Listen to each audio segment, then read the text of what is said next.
Xin chào mừng tất cả quý nhà đầu tư đang đến với chương trình Max Talk Live, giải mã thị trường là talk show tài chính đầu tuần được thực hiện bởi công ty chứng khoán Mirae Asset Việt Nam.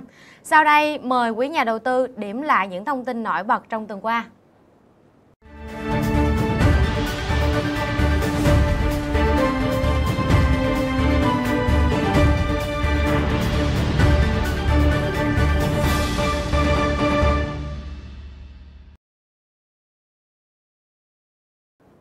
Và tôi là Trúc Linh, rất vui được đồng hành cùng quý nhà đầu tư trong số phát sóng ngày hôm nay với chủ đề khởi sắc với triển vọng đàm phán thế quan. Trong số phát sóng ngày hôm nay, ngoài những thông tin kinh tế quan trọng được cập nhật cho quý nhà đầu tư, và hãy cùng Trúc Linh tham khảo thêm góc nhìn của chuyên gia để giúp quý nhà đầu tư đưa ra chiến lược giao dịch thật là hợp lý. Và hôm nay thì Trúc Linh rất là vinh dự được đồng hành cùng anh Đồng Thanh Tuấn, là chuyên viên phân tích của công ty chứng khoán Mirae Asset Việt Nam ạ. Em chào anh Tuấn. Xin chào Trúc Linh, xin chào quý nhà đầu tư.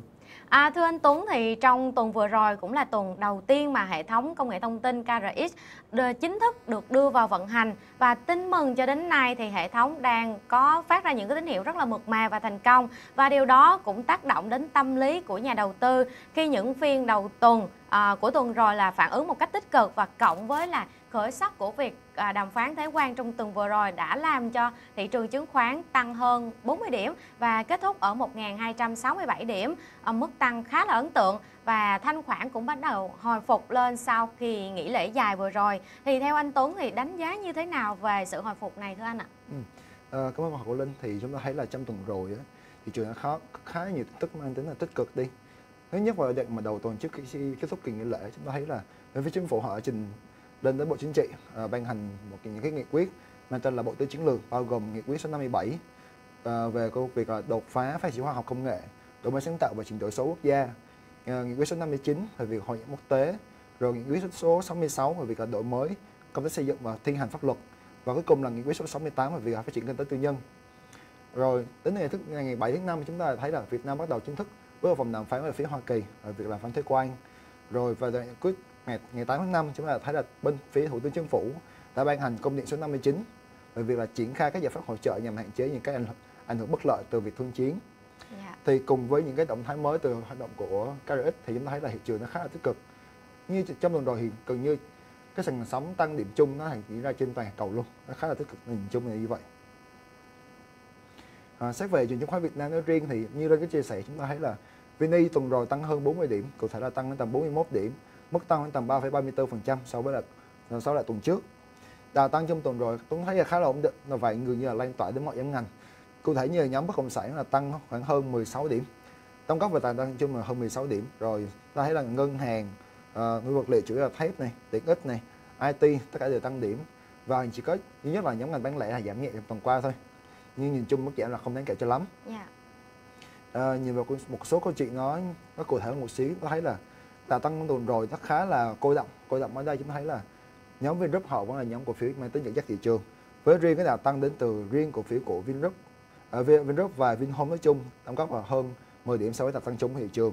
Bên cạnh đó chúng ta thấy một số đà tăng nó khá là bất ngờ đến từ phía cổ phiếu của GVR này, hay sự phục hồi của phía FPT hơn 6%, hay là thậm chí là cổ phiếu của Vietnam Airlines tăng hơn tầm 9,5% trong tuần qua.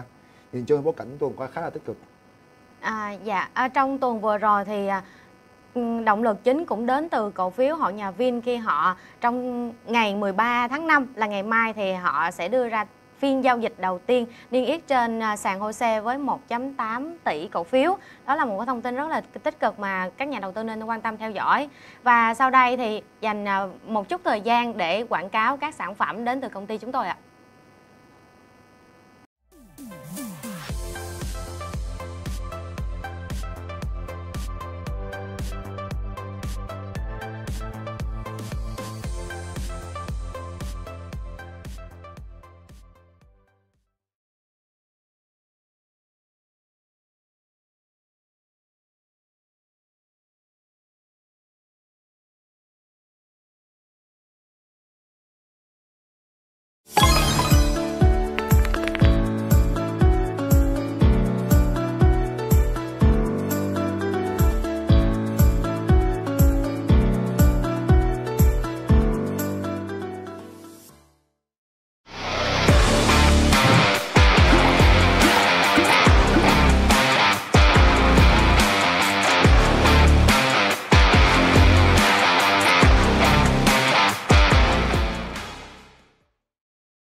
Dạ thưa anh Tuấn, thì trong tuần vừa rồi thì thanh khoản của thị trường đã hồi phục rất là đáng kể, đặc biệt là động thái đến từ khối ngoại khi là họ quay lại mua ròng và đánh dấu mức chấm dứt tháng thứ 15 liên tiếp rút ròng trong thời gian vừa rồi. Và anh đánh giá như thế nào về động thái này của khối ngoại cũng như là thanh khoản được cải thiện trong tuần vừa qua ạ? Cho thấy là đúng là trong tuần rồi khối ngoại mua ròng lại khá là tích cực, khoảng tầm 1,3 nghìn tỷ đi. Trong 3 tuần gần nhất chắc là chúng ta bỏ ra câu chuyện là 2 phiên giao dịch trước khi kỳ nghỉ lễ thì gần như là 3 tuần này khối ngoại đã mua ròng rồi.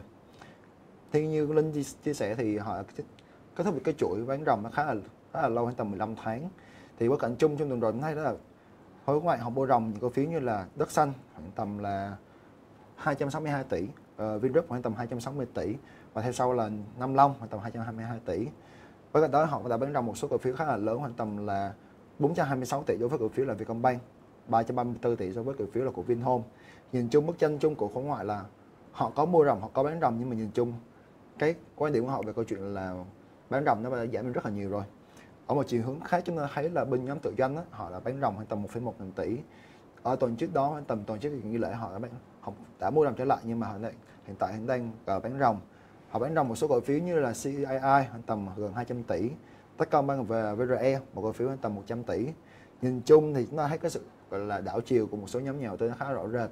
Nhưng mà điểm tích cực trong tuần qua chắc đến câu chuyện là thanh khoản có trở lại. Cụ thể là giá trị giao dịch bình quân đạt khoảng tầm 15,7 nghìn tỷ mỗi phiên trong tuần vừa rồi.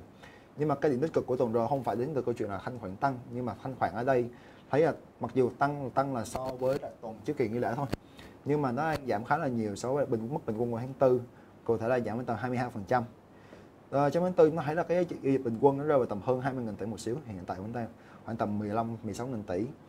Cái tích cực ở đây là câu chuyện là chúng ta có một cái đà tăng khá là lớn, khoảng tầm 40 điểm gì đấy, nhưng mà thật ra là thanh khoản và áp lực chốt lời nó không đáng kể, thành ra là thanh khoản hiện tại đến đây khá là ổn định rồi và như chưa gì phải lo lắng cả. Dạ. Với những cái tín hiệu mà khối ngoại quay lại mua ròng trong tuần vừa rồi thì cho thấy là sự quan tâm của nhiều nhà đầu tư nước ngoài hơn. Nhưng mà bên cạnh đó thì cần phải theo dõi thêm nhiều thông tin để xác định cái xu hướng này có thật sự bền vững hay không.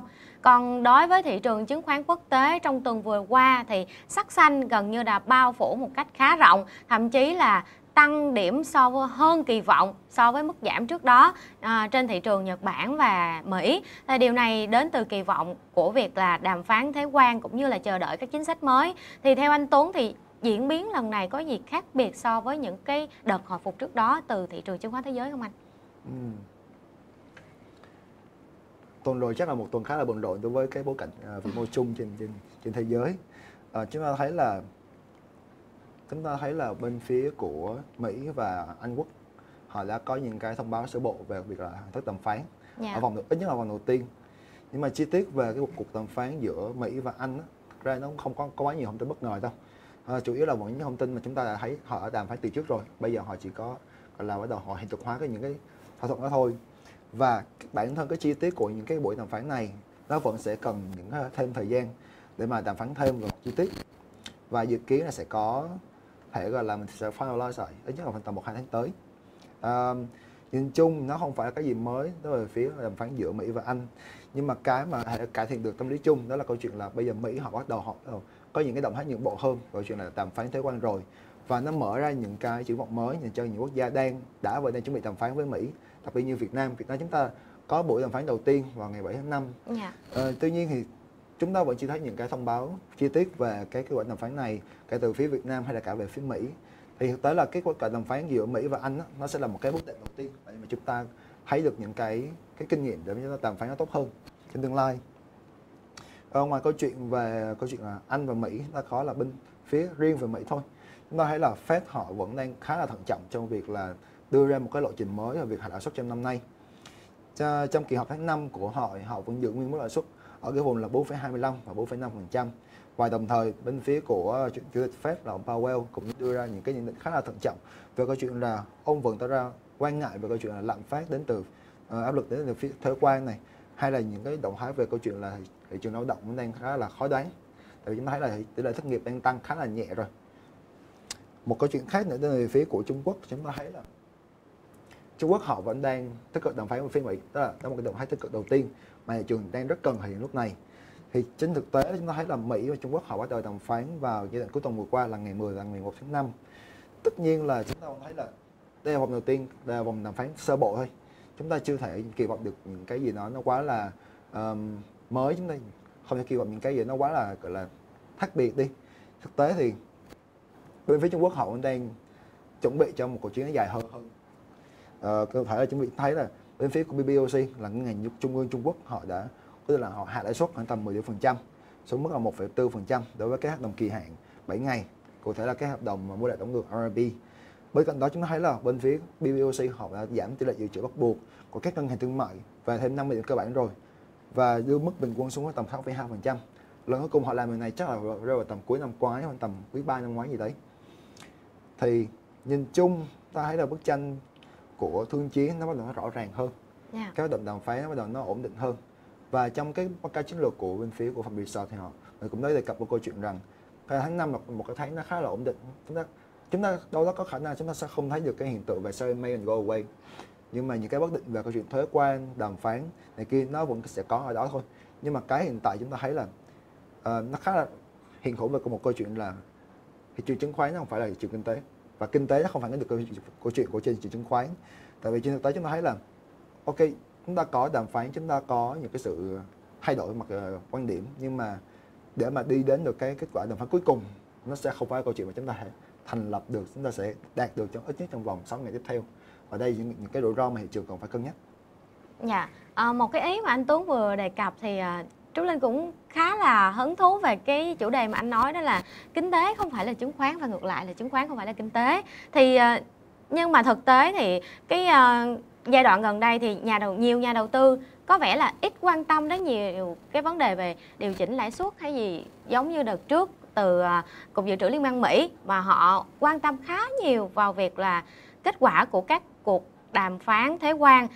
Nhưng mà bên cạnh đó cũng có một cái luồng ý kiến cho rằng là việc mà đàm phán thuế quan này có thể sẽ kéo dài một thời gian rất là dài và lo ngại rất là nhiều về việc suy thoái kinh tế cũng như là chiến tranh thương mại. Thì anh đánh giá như thế nào về việc này và có hay không là ảnh hưởng tác động tiêu cực đến thị trường chứng khoán?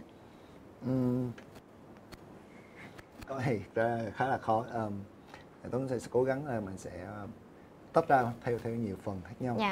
Thứ nhất là câu chuyện là bây giờ thuế quan thì đàm phán khi nào xong. Chúng ta thấy là trong vòng 30 ngày đầu tiên thì cái quốc gia mà chúng ta từng nghĩ là sẽ có lợi thế về việc đàm phán, vì bản thân họ khá là trung lập cho câu chuyện là ngã về ai trong thương chiến, Trung Quốc hay là Mỹ. Một số quốc gia chúng ta thấy là thấy Ấn Độ này, Nhật, Hàn, Sinh, Anh thì những quốc gia này được xem là những quốc gia đầu tiên được ưu tiên những việc đàm phán. Nhưng mà hiện tại chúng ta thấy là Ấn Độ họ vẫn chưa được cái đó nó quá rõ ràng. Anh sẽ là quốc gia đầu tiên, như vậy vì Anh đây họ có vị trí họ trung lập hơn rất nhiều so với những quốc gia khác. Ấn Độ họ có lợi thế về mặt sản xuất, họ họ khá là thân thiện về việc là họ vừa thân cả Mỹ, Trung và Nga, thì đây là chuyện là họ sẽ khó đàm phán hơn một xíu. Nhật, Hàn thì theo lời của phía của Bộ trưởng Bộ Tài chính của Mỹ là ông Bessent, thì ông đã nói một câu chuyện là đàm phán giữa Mỹ và Nhật, Hàn sẽ lâu hơn đàm phán với Anh. Thì một câu chuyện nó khá là khó đoán ở thời điểm lúc này. Trong Việt Nam thì chúng ta có lợi thế rất lớn và chúng ta có một cái lợi thế về mặt là ngoại giao. Chúng ta linh hoạt, chúng ta tinh gọn và chúng ta có sự nhất quán trong quan điểm mặt chính trị. Thì đây sẽ là cái lợi thế đầu tiên chúng ta bước vào đàm phán. Mà cái khó của Việt Nam vẫn là câu chuyện chúng ta bị mắc kẹt ở giữa hai ông lớn. Dù chúng ta vẫn cố gọi là cân bằng giữa hai bên, nhưng mà về việc là bây giờ Mỹ họ có đồng ý hay không, đó là câu chuyện mà chúng ta không biết được. Và việc chúng ta có thể làm, chúng ta sẽ cố gắng gọi là bỏ qua những cái thách thức, đó là chúng ta sẽ cố gắng vượt qua những cái thách thức, đáp ứng những cái nhu cầu của người phía Mỹ, bao gồm cái rào cản như phi thuế quan chẳng hạn.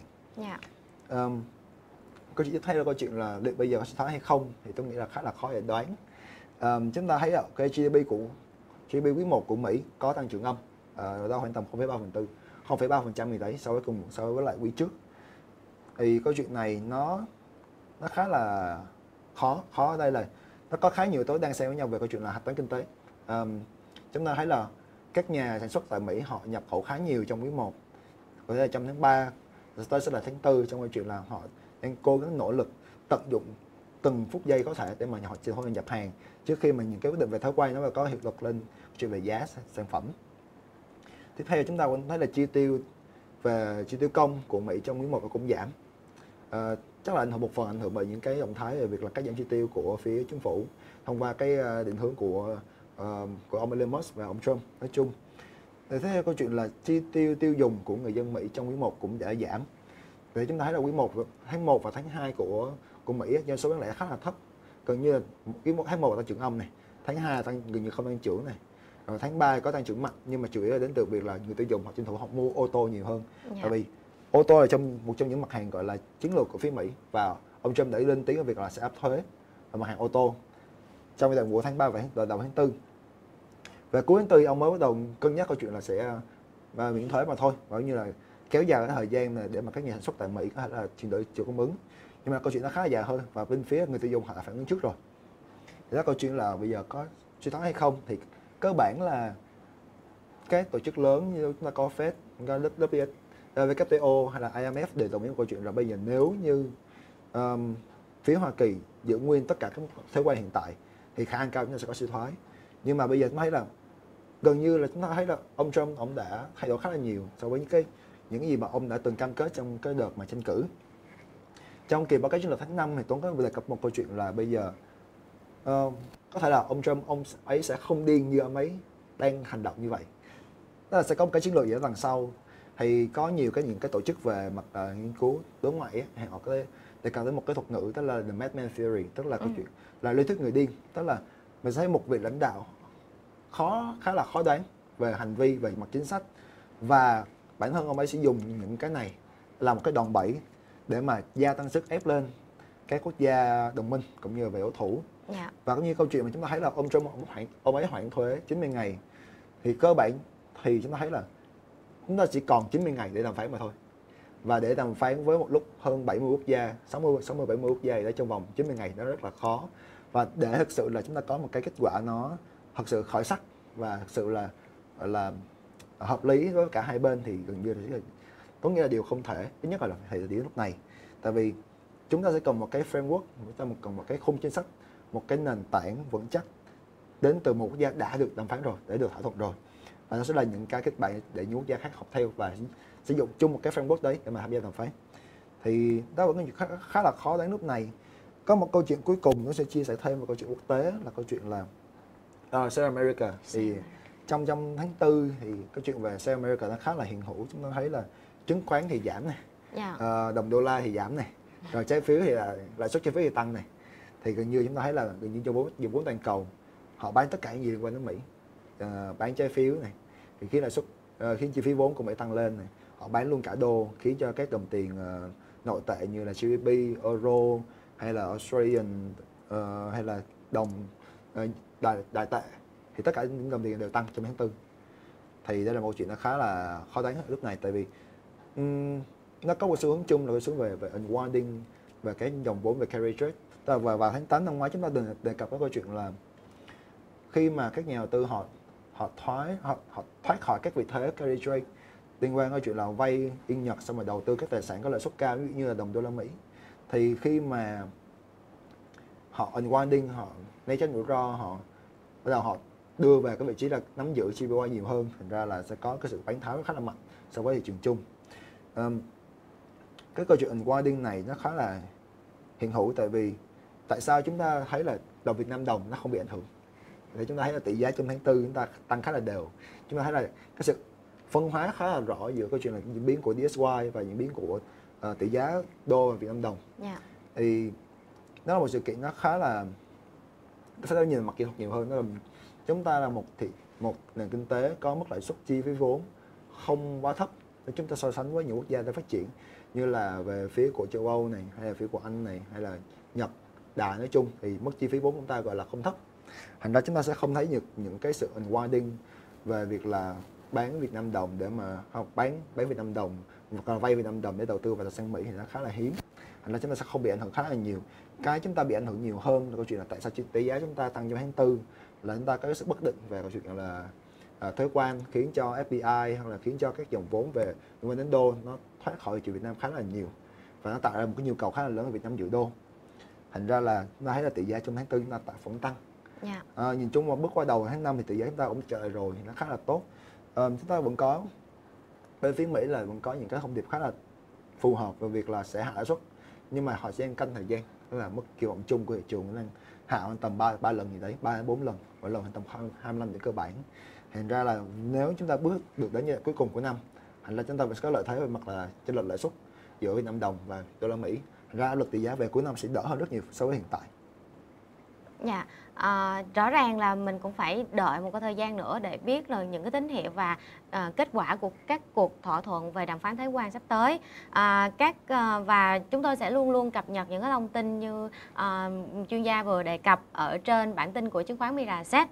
Và quay trở lại với thị trường chứng khoán của chúng ta thì trong tuần vừa rồi đã có một cái nhịp tăng rất là tốt và đã đẩy lên cái vùng kháng cự mà anh Tuấn trong những cái số vừa rồi có đề cập là vùng kháng cự ở 1250, 1275 điểm.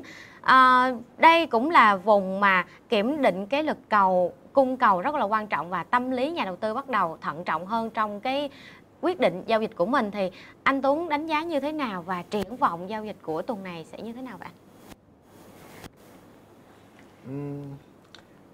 Hiện tại thì mọi thứ nó sẽ diễn ra nhanh hơn so với gì mà Tuấn từng kỳ vọng. Đúng là chúng ta thấy là cái lực cầu của tuần vừa rồi nó khá là tốt. Trước đó Tuấn đã từng kỳ vọng là ok, bây giờ chúng ta sẽ có một hai nhịp điều chỉnh như thôi, nó nhẹ nhẹ thôi, để mà nó tăng hơn thì nó sẽ phù hợp hơn.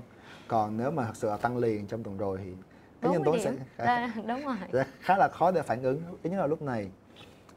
Chúng ta thấy là trong tuần này như là những tuần về tiếp theo thì nó sẽ có một cái bối cảnh vĩ mô nó ổn định hơn, nó sẽ những cái nền tảng nó vững chắc để cho chúng ta thấy được những cái đà tăng điểm nó tốt hơn. Một câu chuyện đầu tiên chúng ta thấy là Việt Nam bước vào đàm phán rồi. Thứ hai là câu chuyện là chúng ta vẫn có mức tiền giá khá là thấp so với thị trường chung. Cái mức tăng trưởng lợi nhuận của quý 1 của thị trường Việt Nam á, nó làm cho mức VA hiện tại chúng ta khá là tốt, tôi nhớ khoảng tầm 12-13 lần thôi, và nó đang khá là thấp so với mức bình quân của lịch sử. Thì đây là một vùng rất là phù hợp để đầu tư dài hạn. Xét về câu chuyện là trung hạn và ngắn hạn nhiều hơn đó, chúng ta thấy là trung hạn là cái đà tăng này như là được xác nhận rồi. Thì câu chuyện bây giờ là có nhịp điều chỉnh ngắn hạn hay không mà thôi. Và nếu có điều chỉnh thì nó sẽ nằm ở nhóm ngành nào, và chúng ta sẽ có thể là theo dõi cái nhóm ngành nào cho câu chuyện là giải ngân thêm.